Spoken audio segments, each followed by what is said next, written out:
Buenas noches a todos, bienvenidos a un nuevo ciclo de charlas MOOC, clases abiertas, gratuitas y online. Hoy tenemos con nosotros a la doctora y directora del posgrado en oncología, la doctora Laura Peruso. Doctora, cuando quiera puede comenzar. Muchísimas gracias. Hola, buenas noches a todos. Gracias, Lucía, por la presentación. Bueno, la idea de Veterinarios en Web con estos MOOC es intentar que ustedes conozcan cómo es nuestra metodología de trabajo dentro de los posgrados. Este va a ser el 5º año del posgrado de oncología. Ustedes saben que todos los posgrados tienen el aval de la Universidad Católica de Salta. Yo para preparar algún tema como de introducción para este tipo de... ¿Me escuchan todos bien? Sí, se escucha bien. Sí, ¿sabés qué me pasa? No puedo leer las... ¿Tienen la opción de hacer preguntas? Sí, en el chat. Perfecto, no veo el chat, perdón. Fíjate. Acá en More. Ok, ya está. Ahora lo tengo que correr porque si no va a ser un problema esto, ¿no? Vamos a ponerlo acá y Dios me ayude con el chat. Esta plataforma es mucho más linda que la otra, pero hasta que los docentes encontremos cómo usarlo va a ser complicado. No puedo mover la plataforma, el chat. Fíjate si mantenés apretado sobre el chat del seminario web, con el clic izquierdo del mouse, ahí si mantenés apretado podés arrastrar a algún lugar de la pantalla que no te moleste. Bueno, voy a intentarlo. Si no, a ver.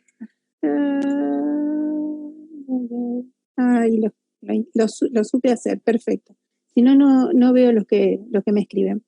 Gracias, María, y gracias, Euge. Bueno, la pregunta es, ¿cómo interactuamos con el paciente y con el propietario? Porque en general lo primero que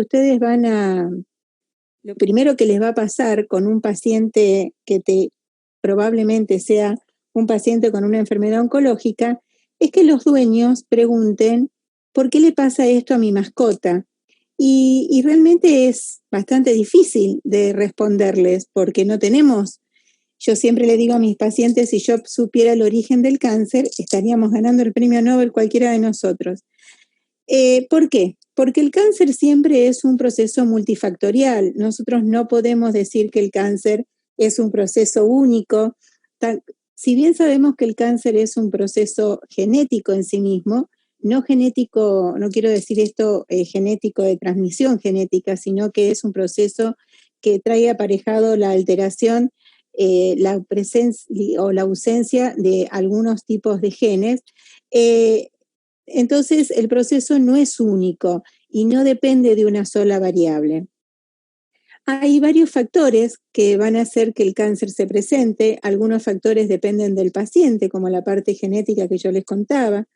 Algunos químicos endógenos o exógenos. Bueno, ahora estamos con todos en boga el tema de los fosfatos o de los glifosfatos, que van a producir alteraciones dentro del sistema de los genes que van a traer aparejado que algunos genes no se manifiesten o se manifiesten en forma errónea o directamente se transformen. Y por supuesto están todos los factores que dependen del medio ambiente, como puede ser la contaminación de las aguas, por ejemplo, por algún tipo de residuos patológicos, etcétera, etcétera. A su vez, hay una cantidad de síndromes paraneoplásicos que son anormalidades clínicas que están asociadas al cáncer, pero que no son debidas a la acción no invasiva del tumor, o sea, no son debidas a acciones directas del tumor que pueden aparecer o preceder a la presencia o a la detección clínica del cáncer por semanas, meses o años. Estos síndromes paraneoplásicos en la clínica diaria son hay que prestarles mucha atención, fundamentalmente porque nos van a ayudar a determinar la búsqueda de algún otro síntoma o de algún otro signo o de algún elemento que nos ayude a identificar dónde está el problema. Los síndromes paraneoplásicos que pueden estar acompañados o pueden ser únicos, en general son trombocitopatías, la DIC o la SID, que es la coagulación intravascular diseminada, policitemia, eosinofilia, por ejemplo en los mastocitomas, leucocitosis, neutrofilia, mielofibrosis, hipercalcemia, como en algunos carcinomas mamarios o en los adenocarcinomas de sacos anales, hipoglicemias, como el insulinoma, caquexia y fiebre, que son bastante comunes en algunos tipos de cánceres, úlcera gastroduodenal, como en el caso del adenocarcinoma gástrico o en el mismo mastocitoma, y osteopatía hipertrófica típica de los tumores uni o bilaterales de pulmón, primarios o secundarios. Para realizar un proceso un poco más preciso de la enfermedad y tomar medidas preventivas, esto nos va a ayudar para determinar la conducta biológica del tumor, y tenemos que estadificar a nuestro paciente con una estadificación clínica, y tenemos que saber también si hay o no síndromes paraneoplásicos. Sabiendo la conducta del tumor, estadificando a nuestro paciente y teniendo la precaución de determinar los síndromes paraneoplásicos, nos va a ser mucho más fácil decidir qué tipo de acción terapéutica debemos seguir. En la evaluación primaria del paciente oncológico debemos ver el estado general, el tiempo de evolución. No es lo mismo, ahora vamos a ver, un animal que tiene un tumor y que el dueño lo trae a consulta al día siguiente que se lo ve, o que lo traiga al año. El tratamiento utilizado, el famoso caso de la utilización de prednisolona sola antes de la determinación clínica y citológica de un linfoma, lo cual produce una alteración bastante importante, ya que la prednisolona activa la proteína P, y esa proteína P, disculpen la expresión, pero en realidad al estar activada, lo que hace es escupir o sacar hacia afuera todos aquellos citofármacos que nosotros podríamos utilizar para el linfoma, y entonces la prednisolona, como una terapéutica primaria de un tumor como es el linfoma, puede llegar a ser realmente muy complicada. También necesitamos saber qué tipo de alimentación tiene ese paciente y cuáles fueron los diagnósticos utilizados. No es lo mismo tener a un paciente que se ha utilizado como diagnóstico solamente el diagnóstico clínico sin diagnóstico complementario, como aquellos que ya vienen a consulta con otro tipo de diagnósticos. Como yo les decía, no es lo mismo tener a estos animales con buen estado de salud. Tom tenía una leucemia, Maki un linfoma y Bruna tenía un hemangiosarcoma. Son animales con fíjense ustedes que tienen buena calidad de vida, es un estado físico entre 4 y 5. Quiere decir que los dueños han detectado realmente muy rápidamente alguna alteración que los ha ayudado, por ejemplo, en el caso de Tom, decaimiento e inapetencia. Y este caso es muy interesante. Este animalito tuvo una leucemia crónica, linfocítica crónica, y lo trajeron a consulta porque lo vieron decaído, y lo que había pasado es que vivían cerca de un generador eléctrico en la ciudad de Pérez, cerca de Rosario. La mamá de la señora que me lo trae había fallecido de una leucemia y el papá tenía trastornos medulares. Este caso fue muy interesante porque conjuntamente con los datos de los propietarios y los datos de Tom, de este animalito, bueno, logramos que se sacara ese transformador, y bueno, realmente acá tenemos lo que hablábamos antes, ¿no? De los factores ambientales o externos. Maki era una Doberman divina, hermosa, que los dueños empezaron a ver que tenía linfonódulos, o tenía 2 huevos, así decían ellos, 2 deformaciones en más en los ganglios submaxilares. Y detectamos el linfoma y Maki vivió, creo que 14 meses. Bruna, de golpe, era una gran danesa, como ustedes ven, viejita, y de golpe comenzó con decaimiento y lo que vieron los dueños es que tenía el abdomen aumentado. Como pensaron en una torsión de estómago, nos llamaron, hicimos la revisación y la ecografía y nos encontramos con un hemangiosarcoma esplénico. Bruna vivió, creo que 5 años sin ningún inconveniente. En cambio, fíjense en estos casos, el estado de salud. Esta perra que realmente no me acuerdo cómo se llamaba, pero también tenía un linfoma. Si vuelvo para atrás, miren lo que era Maki y miren lo que es este animal. Este animal es cacaquéctico, fíjense que se ven todos los huesos. Pobre animal, vivió creo que 4 meses. O la identificación de un tumor que por supuesto para el dueño apareció ayer. Este era un fibrosarcoma en cavidad oral, realmente no pudimos hacer mucho, o estos carcinomas de células escamosas en los gatos blancos, que son muy comunes y que en realidad los dueños, ay, me pareció que se había lastimado. O sea, el estado general del paciente nos va a ayudar entonces a que estos pacientes tengan una buena sobrevida. Recuerden ustedes que el cáncer no es sinónimo de muerte, sino que es sinónimo de tratamiento y de buena calidad de vida. Me gustaría hacer acá 2 minutos y saber si alguno de los que me están escuchando tiene alguna pregunta.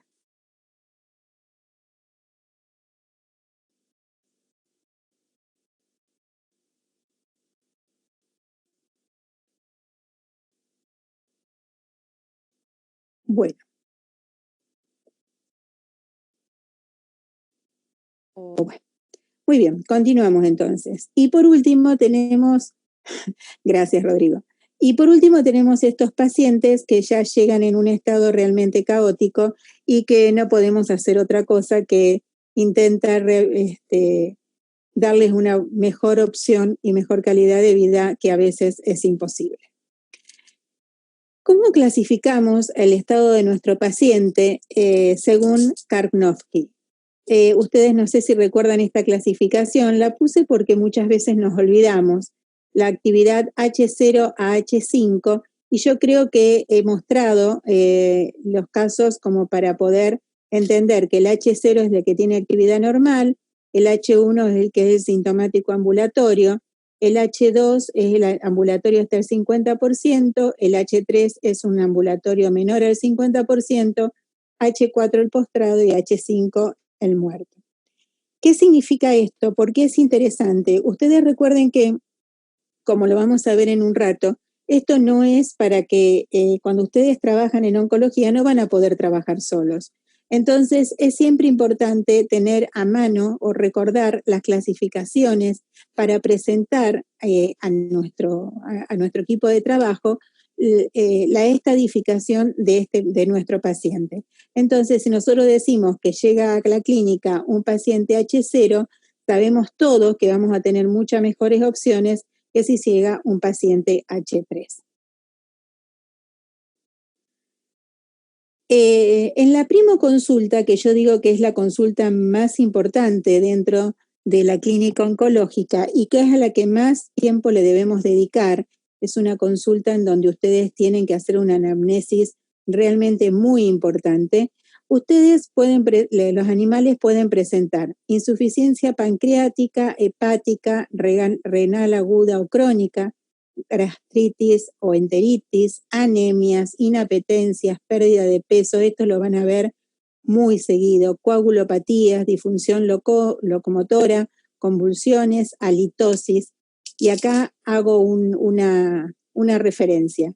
Me gustaría saber quiénes de ustedes, cuando revisan un perro en la primoconsulta, hacen estas 3 cosas. Abren la boca, palpan tiroides y en el caso del macho, hacen una una revisación prostática.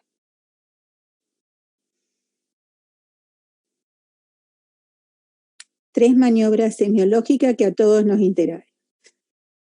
Sí, María, ya lo sabía yo eso de vos. Yo creo que en realidad solamente el 50% de los veterinarios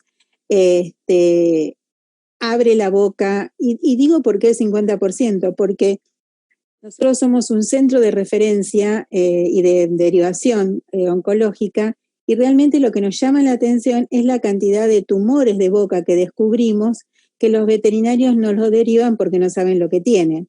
Entonces, abrir la boca, palpar tiroides y hacer un tacto es parte de la rutina, pero no de la clínica oncológica, parte de la rutina clínica.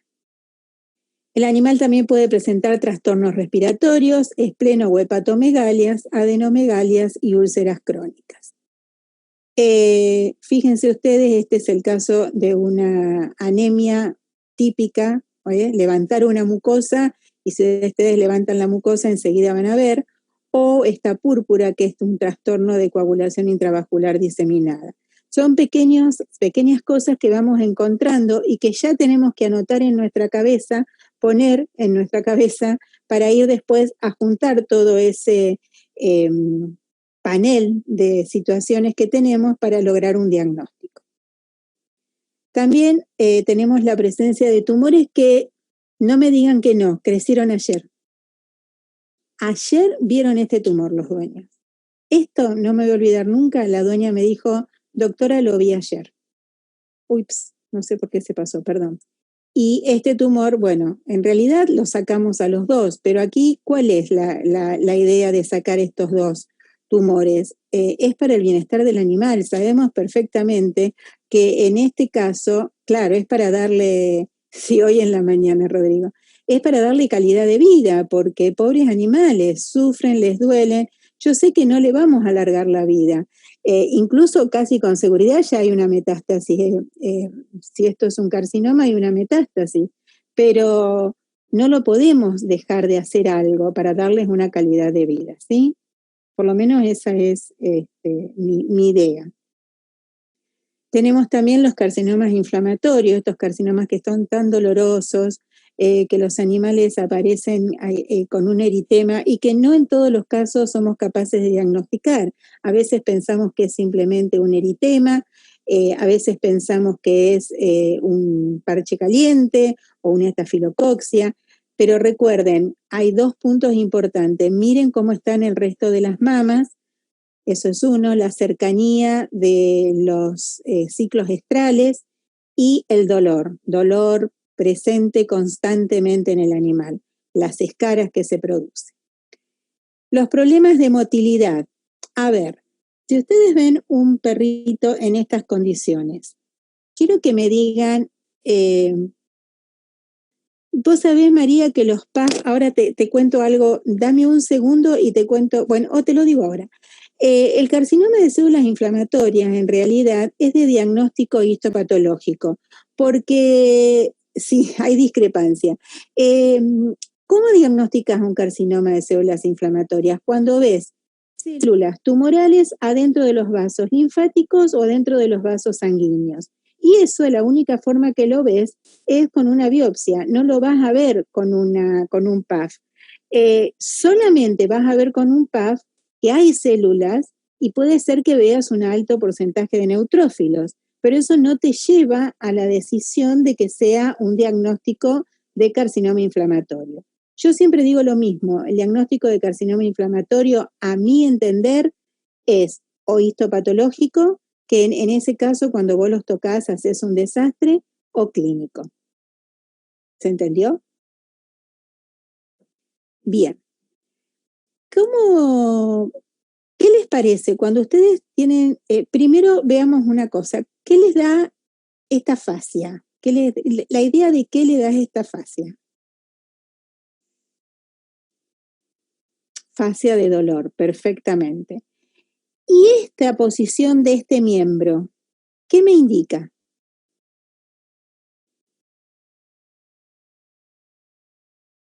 ¿Qué quisiste poner, María, ahí? Puede ser fractura, pero yo quiero saber qué indica falta de propiocepción. Perfecto, Euge. ¿Y qué estaría aquí, qué estaría esta manito, lo que estoy marcando ahí, qué me está diciendo? ¿Qué hay qué? ¿Una alteración de qué?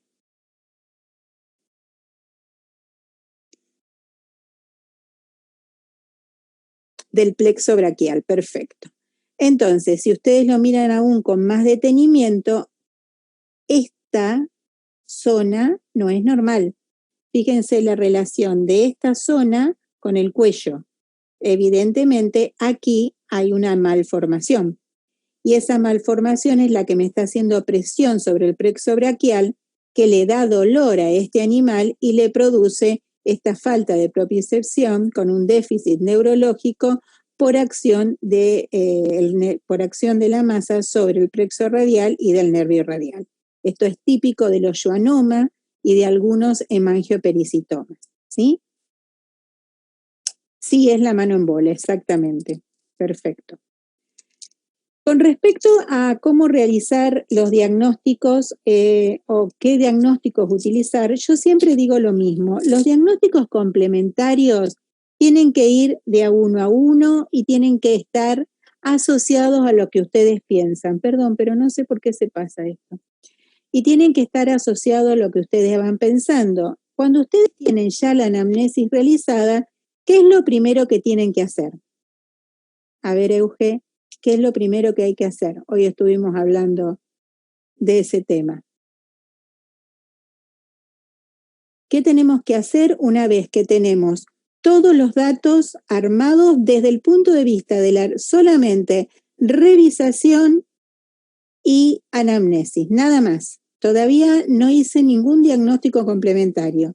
Para hacer un diagnóstico complementario tengo que tener primero una lista de diagnósticos posibles, hacer una lista de diagnósticos diferenciales, exactamente, presuntivos. Entonces, yo pienso, a ver, yo tengo una alteración en pulmón, voy a ver si la certifico o no y hago una placa de pulmón. Las placas de pulmón, esta es una típica placa de pulmón en suelta de globos, lo cual me está diciendo que hay un carcinoma, y acá, bueno, tenemos ya un tumor en pulmón bien marcado. Pero recuerden ustedes que las placas de pulmón, para ser diagnósticas en oncología, tienen que ser 3 pistas: lateral derecha, lateral izquierda y ventrodorsal. El animal no es cuadrúpedo, no es bípedo, entonces yo lo voy a poner en un lateral y muy probablemente ese lateral me esté escondiendo, por así decirlo, una lesión que está en el otro lateral. Y tampoco voy a poder visualizar, como pasa acá, fíjense, yo acá puedo llegar a ver que hay un nódulo, pero si hay algo más en esta zona, yo no lo voy a ver salvo que haga una radiografía ventrodorsal. ¿Se entendió?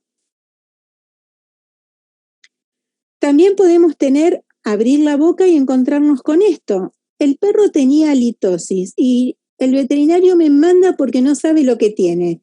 Bueno, evidentemente se olvidó de abrir la boca. Esto era un fibrosarcoma que solo se lo solucionó muy fácilmente. Se hizo una hemimandibulectomía y el perro vivió sin ningún inconveniente. Perfecto. Y por ahí vemos estos nódulos aquí. Caramba, yo los empiezo a tocar y veo que todos los nódulos están de la misma forma, todos agrandados de tamaño. Sí, Golden, por supuesto. Ustedes saben que en Estados Unidos le dicen the tumor dog al Golden. Yo, ¿qué estoy haciendo acá? Como maniobra semiológica, aparte de mantener y ver este nódulo, lo estoy midiendo. ¿Para qué lo mido? Lo mido por 2 o 3 razones, pero ¿cuáles son las 2 razones mayores para que los mido? Primero, para saber a dónde estamos parados y luego muy bien, las dos están de acuerdo, como referencia del pretratamiento para la estadificación y para evaluar la respuesta en un futuro. Entonces, para ello uso un calibre. Este es un calibre muy arregladito, pero se puede usar un calibre de carpintería o de albañilería sin ningún problema.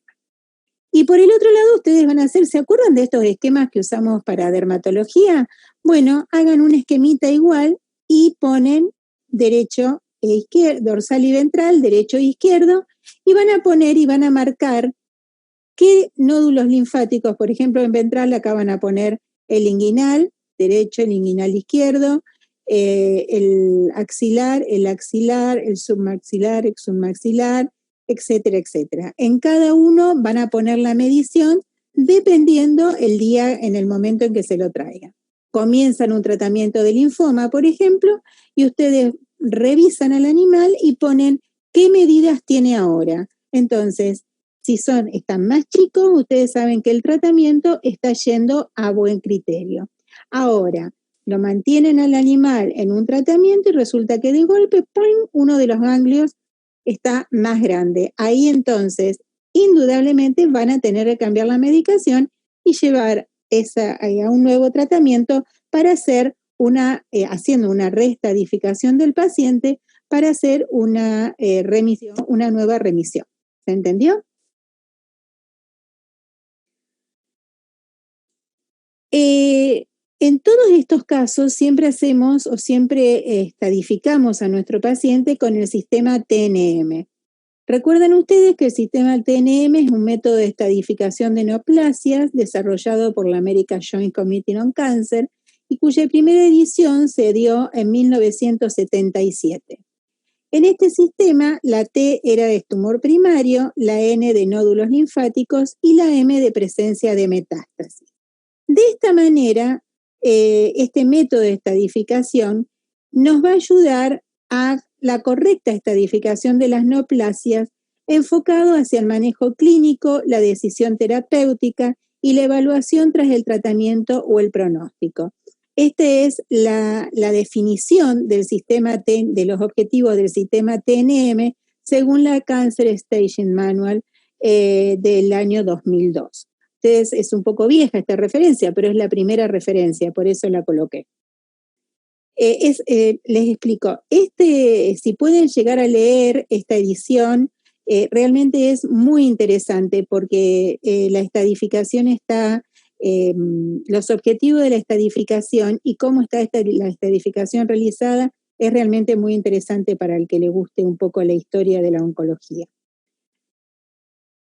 En el caso del tumor que representa la T, este puede ser un tumor que no se pueda medir, llamado TX, un tumor 0, donde no hay prueba de la existencia del tumor primario, o un tumor de 1 a 4, variando en el tamaño, en la capacidad invasora creciente, y que va a variar de acuerdo a la topografía del tumor.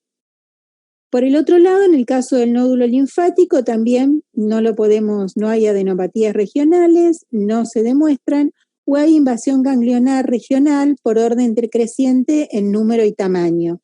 Esto es bastante típico de los tumores, por ejemplo, mamarios. Nos sirven mucho para los tumores mamarios y también para los tumores abdominales. Las metástasis, donde no se puede ver, donde no hay, o si existe metástasis a distancia. Y en donde existe metástasis a distancia, si es en uno, en dos o en más órganos. Con este sistema TNM, entonces, tenemos TX a T4, NX a N3, MX a M1, donde la X significa que no hay manera de evaluar la categoría y no que es desconocido. Pueden agregarse otros parámetros representados por letras o números. De esta manera, lo que hacemos es una estadificación, un cuadrito, una estadificación clínica, del estadio de la enfermedad. El estadio 1 es cualquier tamaño de tumor, pero no tengo nódulos linfáticos afectados ni metástasis a distancia. Entonces, es un estadio clínico 1 que solamente está comprometido el órgano o la piel o el sistema que tiene el tumor, pero no tengo invasión nodular ni metastásica. Ahora, cuando ya puedo identificar el tamaño del tumor en tamaño de T1, A o B y tamaño de T2, y esto dependerá de qué estamos hablando. Una cosa es hablar de un mastocitoma, por ejemplo, de tamaño T1, que es de 1 centímetro, o un tamaño T2, que es hasta 3 centímetros, donde no hay nódulos linfáticos ni metástasis. Mientras que en el estadio 3 casi son todos los tumores T2B, o sea, son todos tumores de más de 3 centímetros, sin nódulos linfáticos y sin metástasis. Cuando el estadio 4 es cualquier tumor, con nódulos linfáticos positivos o no, pero hay siempre metástasis. En el estadio 4 la metástasis 0 es muy rara, casi siempre hay 1 o 2 órganos afectados. ¿Se entendió? Esta es una estadificación del estadio clínico del tumor basado en el TNM.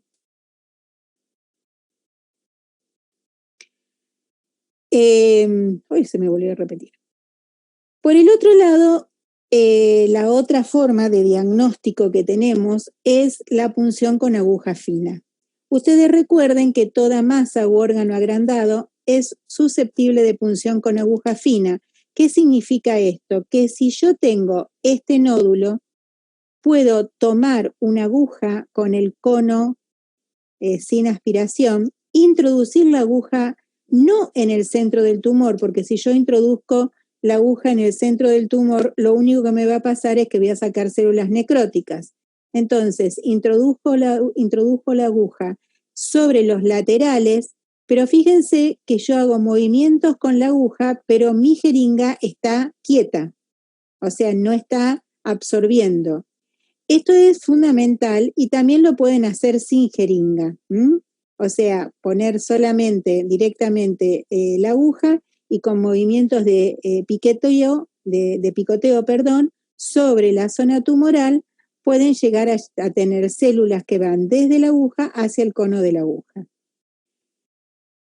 Luego pueden aspirar, si lo están haciendo punción-aspiración, aspiran, pero siempre antes de sacar la aguja de ese tumor, van a alargar la aspiración, porque si ustedes siguen con la aspiración y sacan la aguja, lo único que van a hacer es pasar sangre y que todo el contenido que tienen en este cono vaya a la jeringa y a ustedes eso no les interesa.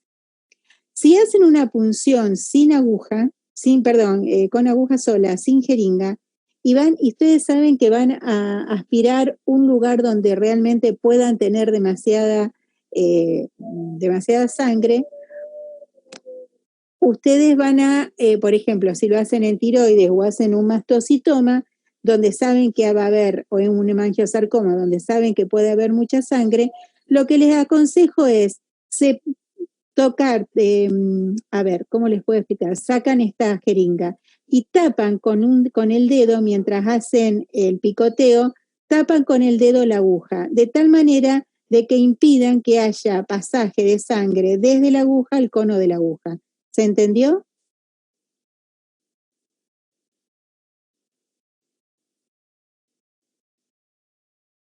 Esto es muy útil en mastocitomas, hemangiosarcomas cutáneos y tumores de tiroides, porque siempre va a pasar lo mismo. Van a empezar a decir, uy, qué cantidad de sangre que tengo, no veo las células, que es cierto, no las ven, pero María fue la única que me contestó. ¿Se entendió? Es importante esta técnica. Bien, una vez que tienen ese material, desacoplan la aguja o acoplan la aguja nuevamente al cono y van a lograr que una parte del contenido de la aguja haga aquí una muestra y luego ustedes van a hacer este proceso. Muy suavemente, lo hago con mi mano acá, ¿me ven si lo hago acá? Pongo acá el material, una aguja acá. Pongo la mano así y puedo hacer varias técnicas. Puedo hacer esta, puedo hacer esta, puedo hacer algunos hacen un frotis, a mí no me gusta porque se rompen mucho las células. Los frotis tienen que ser suaves para que las células no se rompan. ¿Saben ustedes cuándo saben que las células se rompen?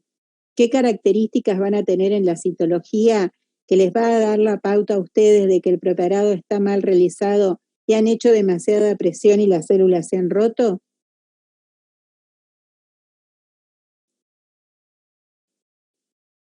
Sí, núcleos desnudos, sí, María, pero hay otro detalle más importante todavía. Porque los núcleos desnudos podés tenerlos en un tumor de mesénquima, por ejemplo.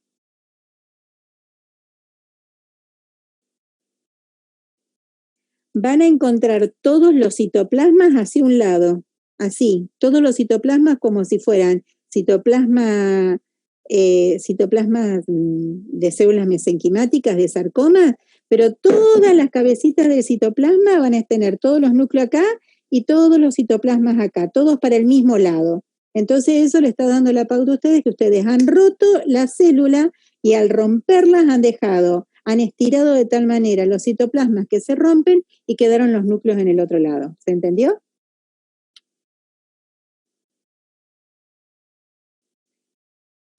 Perfecto. Muy bien. Cuando ustedes hacen una citología, ustedes me dirán qué estoy haciendo yo acá, ¿no? Bueno, yo les estoy mostrando un poco todo lo que ustedes van a ir viendo en el transcurso del posgrado. Por eso es todo como un popurrí de ideas, ¿no? Cuando ustedes hacen la citología, van a poder ver, por ejemplo, este es un excelente libro, si lo quieren leer, Williams del 1998, viejísimo, si se ponen a pensar, 22 años, pero es excelente y realmente se los aconsejo. Es un libro no muy grande de tapas rojas. Williams y colaboradores, de 1998. Y aquí Williams nos dice las diferencias de las distintas células redondas, como los linfosarcomas, cómo comparar el linfosarcoma, que fíjense que si será viejo el libro, que él dice, esta es una copia, ¿no? Dice linfosarcoma en lugar de linfoma, ya no se usa más la palabra linfosarcoma, porque, a ver, ¿por qué no se usará la palabra linfosarcoma? ¿Qué significa sarcoma en realidad?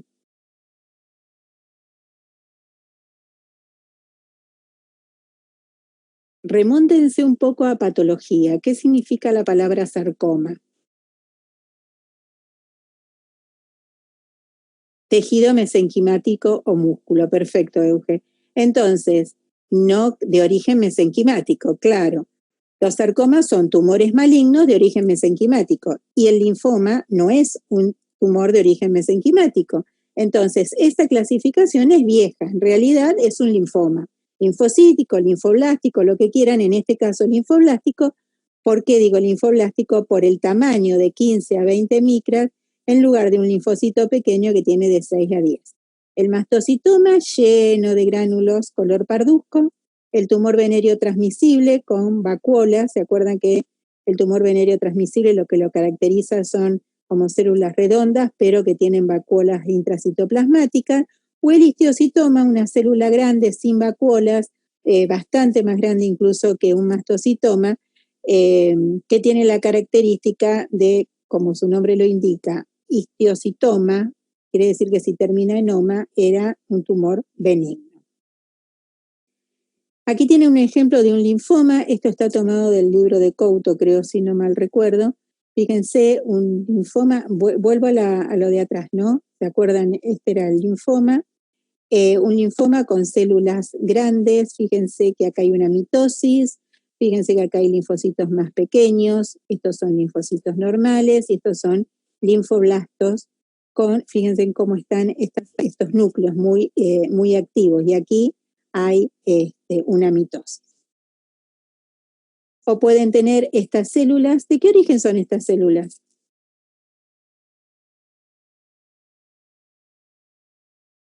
Vemos los núcleos alargados, una mitosis, nucleolos evidentes, de origen mesenquimático.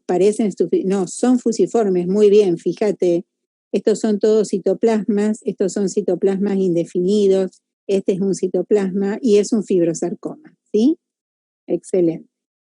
Si no tienen esto, que son células de origen epitelial colocadas en láminas con citoplasma definido, núcleos centrales con cromatina densa y nucleolos evidentes, citoplasmas basófilo con algunas vacuolas, y esto es un carcinoma de células escamosas. Fíjense la diferencia de estas células en tamaño con los neutrófilos segmentados que se presentan en todo esto. Estas son todas, y aquí tienen el famoso TBT, una célula grande. Este es un preparado que hice yo, por ejemplo. Una célula redonda grande con un núcleo central grande con algunos nucleolos evidentes y muchas vacuolas. ¿Sí? Bien. También tenemos después la posibilidad de enviar a histopatología, ya sea muestras de biopsias incisionales o excisionales. Quiere decir, yo con un TrueCAD o con cualquier, o haciendo una toma de muestra con bisturí, puedo llevar esos trozos para hacer una biopsia incisional, mientras que las excisionales son las biopsias que yo saco todo el tejido y lo mando a histopatología. Voy a hacer la misma pregunta que hago siempre. ¿Saben cuál es el tumor que más recidiva?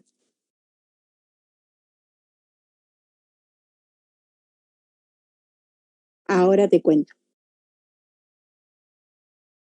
No, el que se tira al tacho de la basura. Excelente, María. Eso es lo que dice siempre el doctor Couto.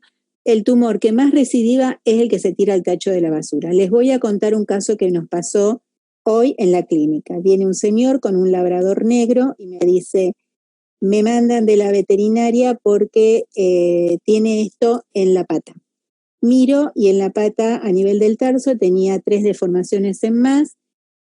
Palpo el popliteo agrandado, miro la pata, le faltaba un dedo, y entonces cuando yo miro la pata, el señor me dice, sí, en realidad hace 2 meses le extirparon un dedo. Ah, perfecto, le digo. Diagnóstico histopatológico del dedo, señor, la biopsia del dedo. No, no me la hicieron. No, porque me dijeron que sacaban las 2 articulaciones, las 2 falanges y ya estaba. Perro negro, le pregunté, ¿radiografía? No, tampoco me sacaron, doctora. Perfecto. El diagnóstico estaba casi cantado, chicos. Perro negro con extirpación de un dedo y a los 2 meses con una metástasis en popliteo y con varios nódulos de piel en esa zona.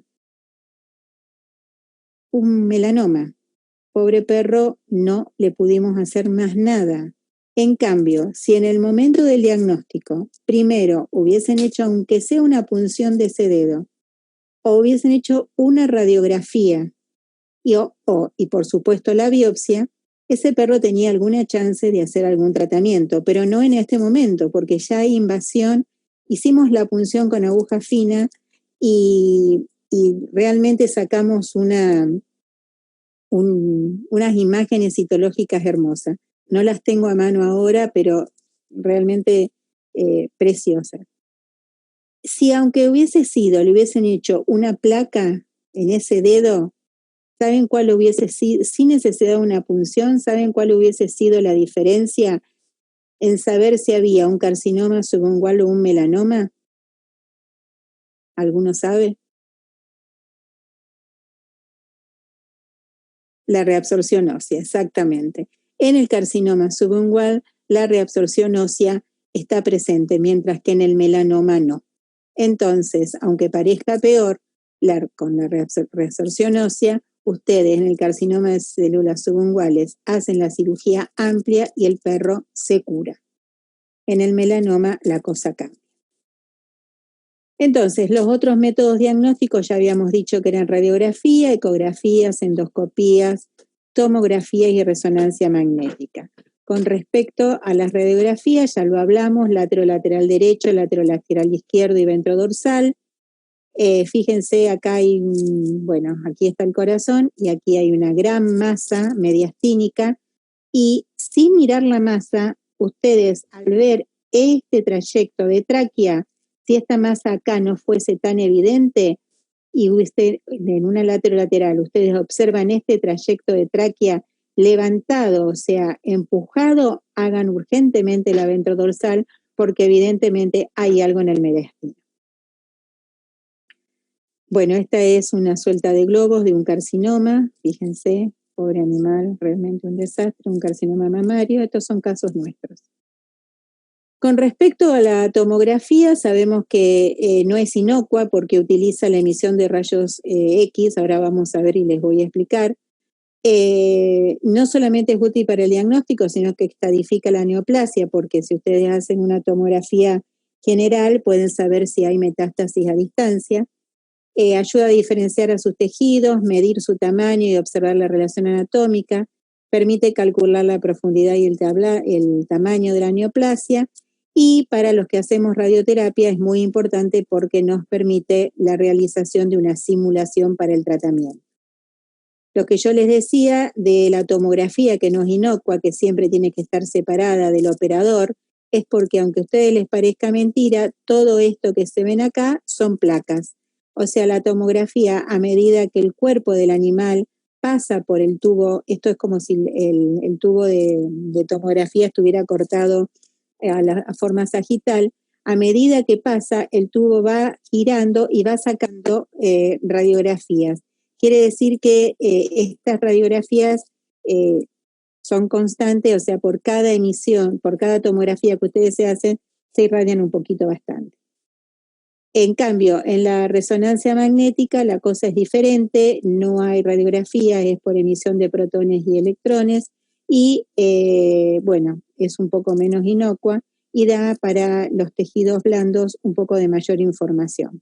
Aquí tienen el ejemplo de una tomografía, de una resonancia donde se ve, ¿qué es esto? A ver, vamos a hacer un diagnóstico. Los que ya hicieron el curso que están acá saben qué es esto. A ver, ¿por qué veo esto acá que no lo veo aquí?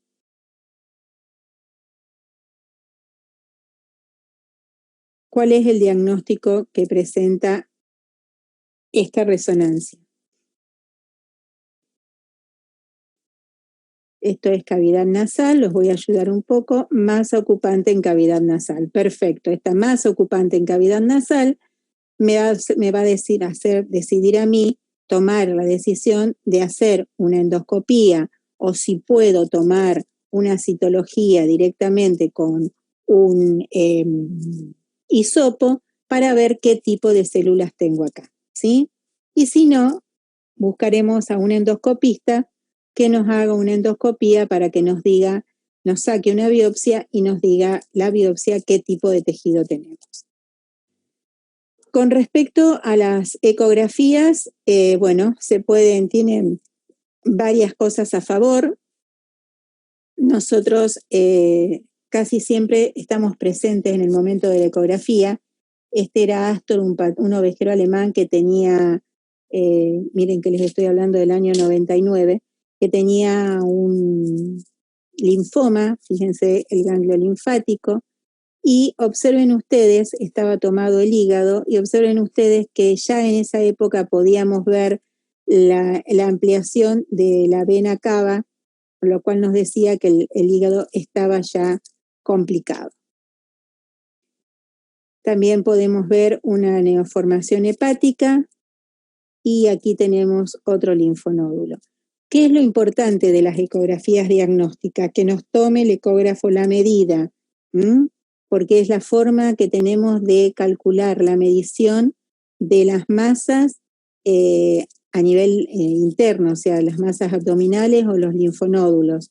Así como usamos el calibre para las masas externas, usamos la ecografía como método diagnóstico más simple, aunque por supuesto si tenemos la tomografía y la resonancia van a ser mejor, pero la ecografía, que es un método mucho más económico y no necesita sedar al animal, nos va a ayudar en la toma de decisiones. Y también nos va a ayudar para hacer punciones. Por ejemplo, punción de un neohepático siempre tiene que ser ecoguiadas, o punciones de cáncer, de posibles cáncer renales, tienen que ser siempre ecoguiadas.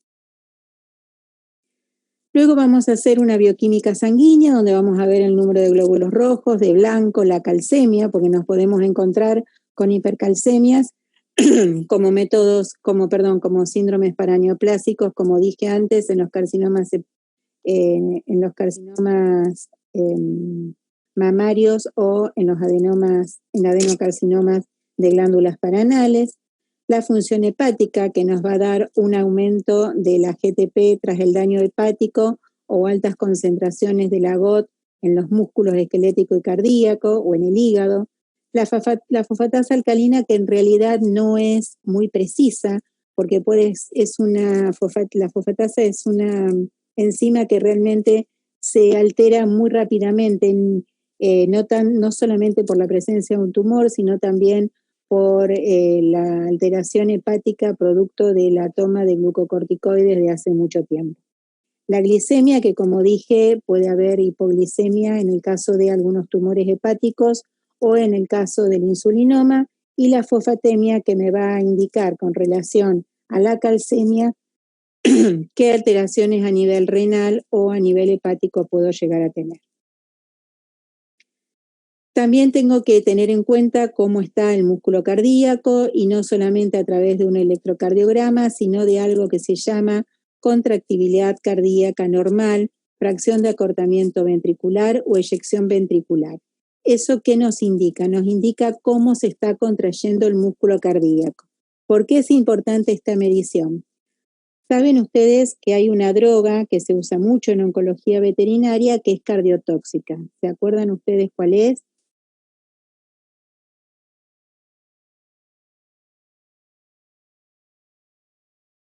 Vamos, mis alumnos. ¿Cuál es la droga que produce alteraciones? La doxorubicina. Muy bien. Perfecto, la doxorubicina. Entonces, si yo parto de una fracción de acortamiento menor a 30, seguramente en la segunda dosis de la doxorubicina voy a tener problemas. La fracción de acortamiento no debe ser inferior a 30 para que yo pueda trabajar por lo menos con 3 dosis de doxorubicina, una cada 21 días. O sea, el informe electrocardiográfico y ecocardiográfico son importantísimos. El electrocardiográfico también va a ser importante porque si ustedes hacen un tratamiento para las cirugías, por supuesto, pero si hacen un tratamiento con radioterapia donde el animal debe ser sedado en cada aplicación de radioterapia, necesitan saber cómo está ese órgano a fines de evaluar qué tipo de drogas van a utilizar para la anestesia. Entonces, ¿cuál será nuestro último paso? Nuestro último paso será decidir el mejor tratamiento para este paciente especial. Y en esto me voy a detener un segundo. Recuerden que la oncología no es una receta de cocina.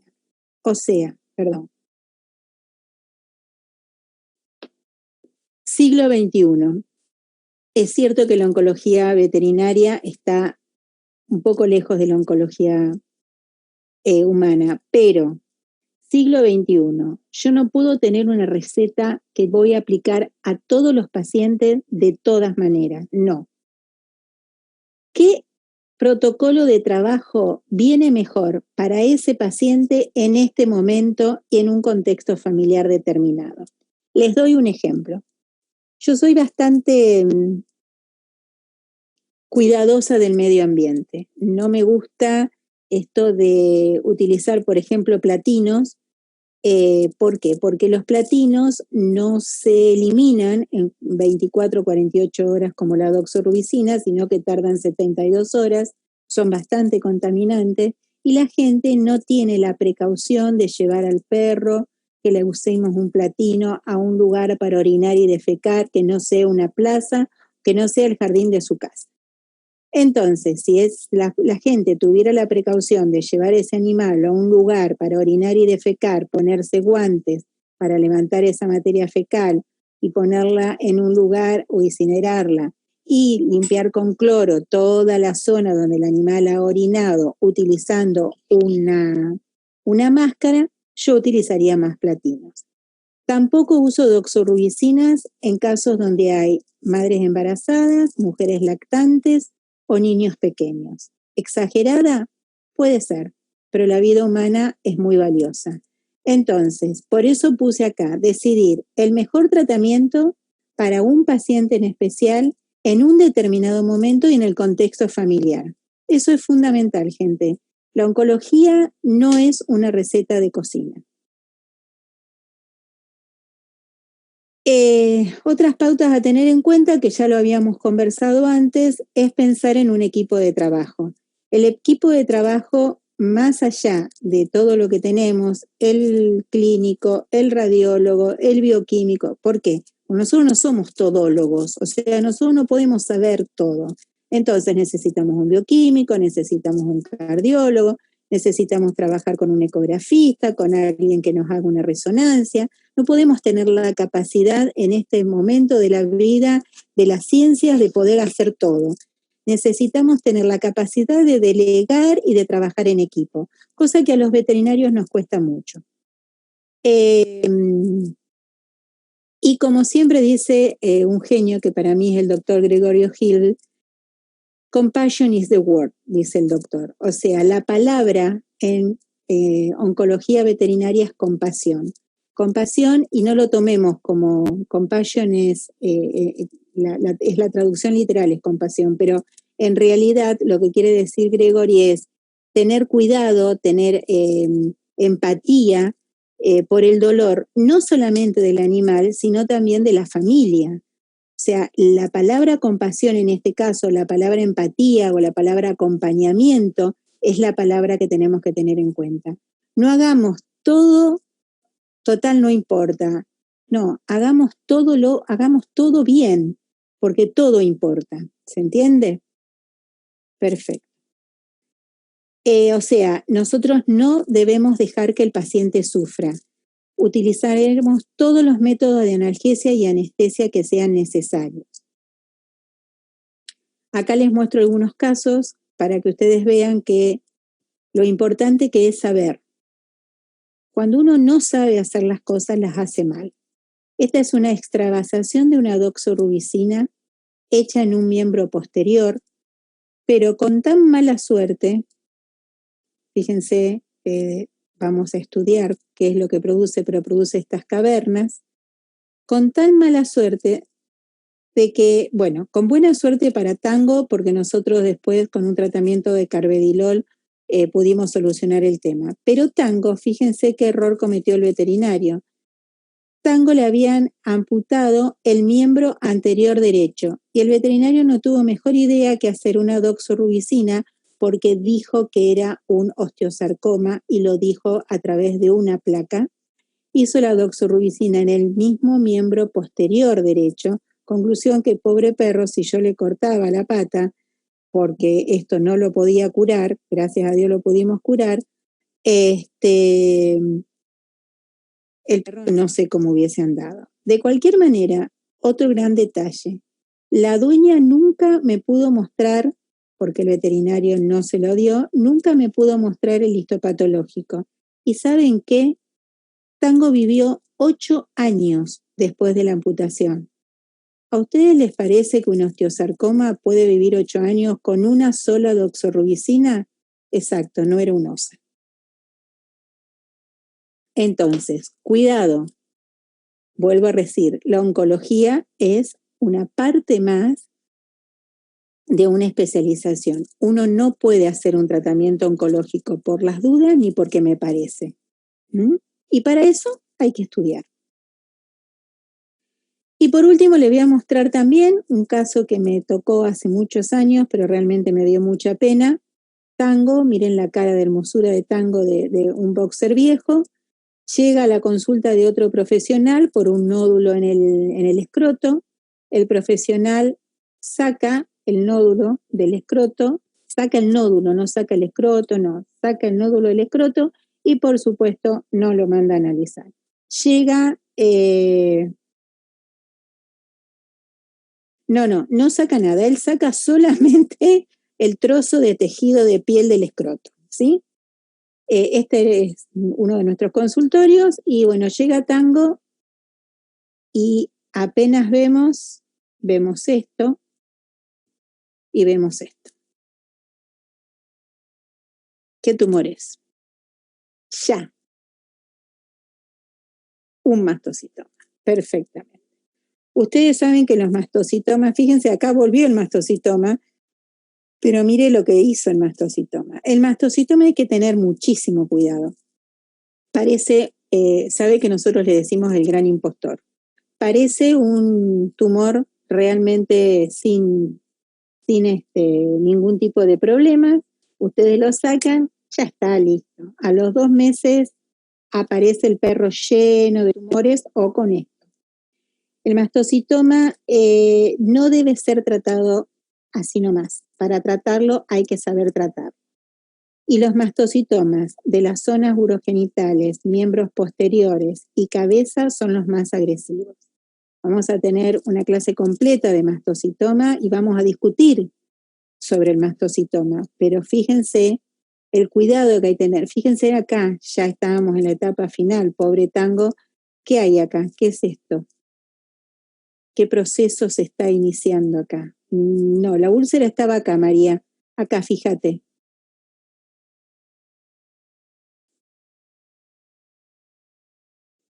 La necrosis hay una DIC, una coagulación intravascular diseminada. Fíjense los puntitos y acá lo rosado es.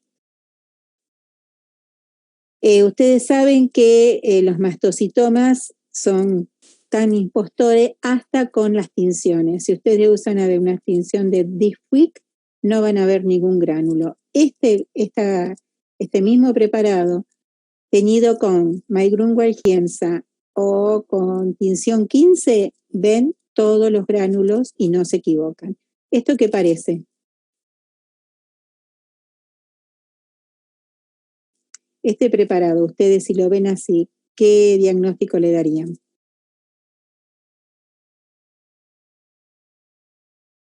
No es un plasmocitoma, María, porque fíjate que no tenés la imagen del aparato de Golgi. Un carcinoma, perfecto, un carcinoma, exacto. En cambio, bien teñido, con el colorante que corresponde, tenemos todos estos gránulos intracitoplasmáticos que nos indican que es un mastocitoma. Esta es una foto de Nelson Ancouto, de la edición del 98 también.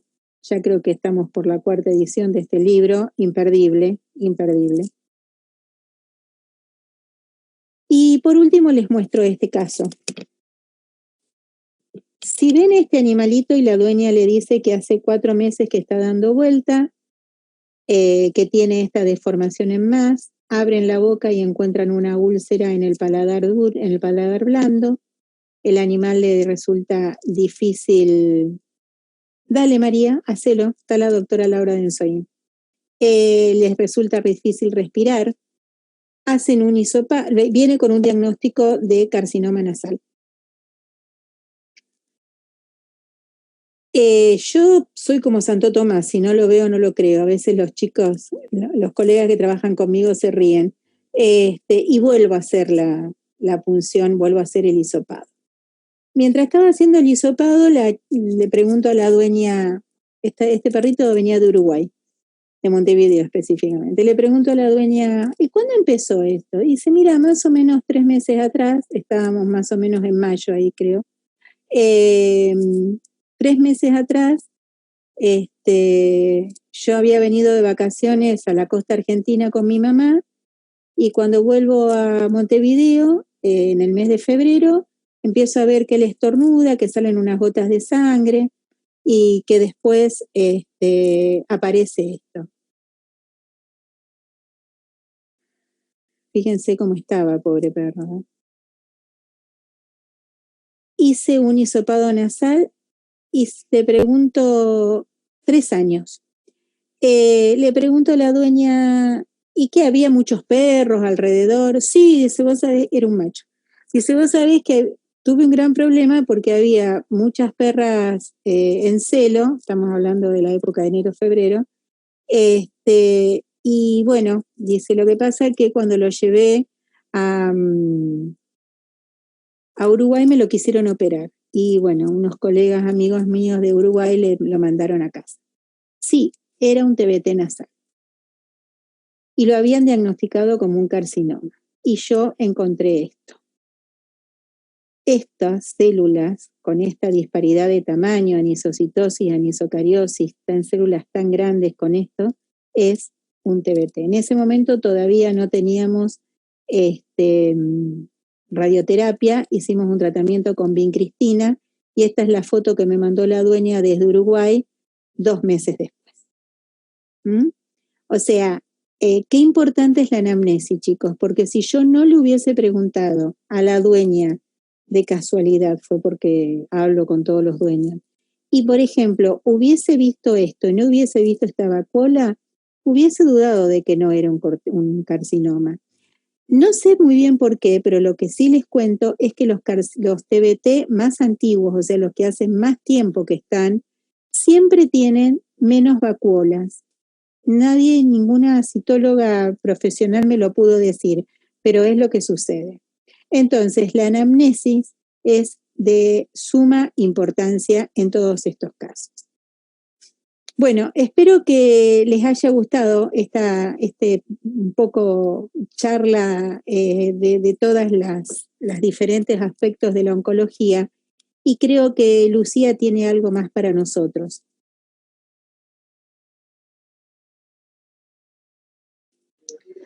Hola, doctora. Bien. Voy a... Un segundo.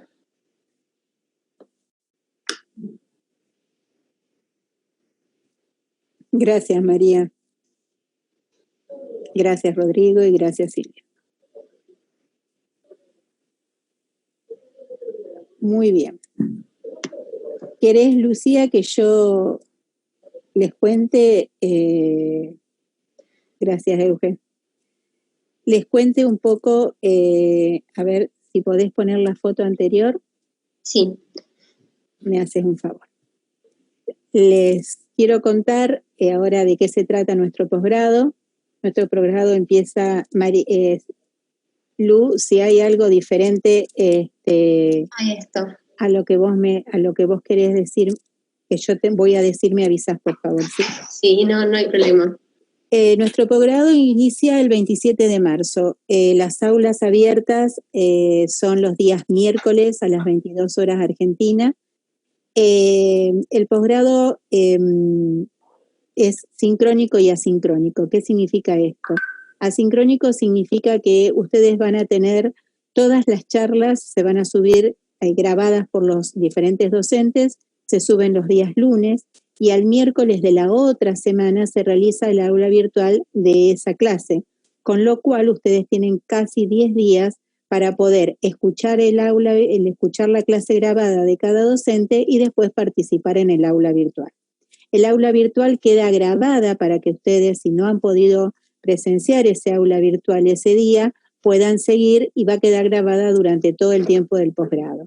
El posgrado va a comenzar el 27 de marzo, como dije, con el aula de presentación, y va a finalizar antes de Navidad. Es un posgrado bastante intenso, y yo les voy a decir qué temas va a desarrollar cada uno de los que para mí son fabulosos docentes.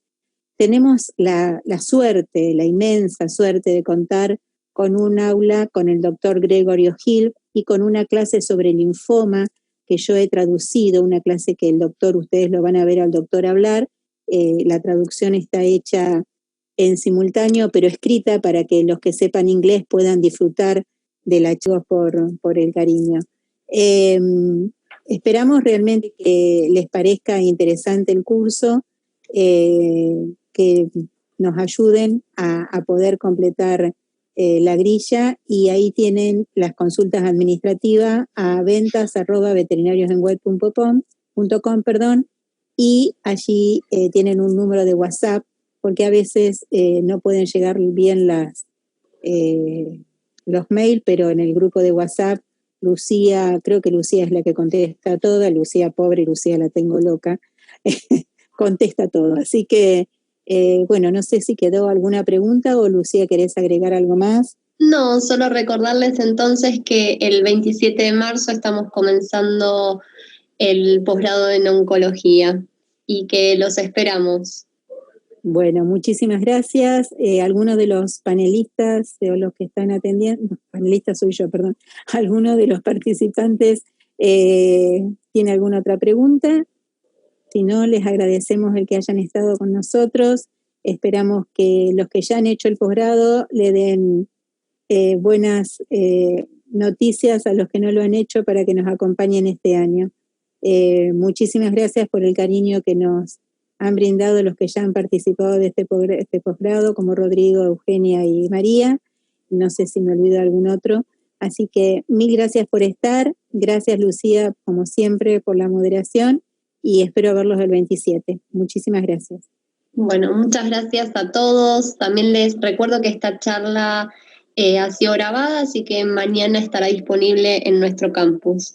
Muchas gracias y buenas noches. Y los esperamos el 27 de marzo. Gracias. Gracias a todos. Buenas noches.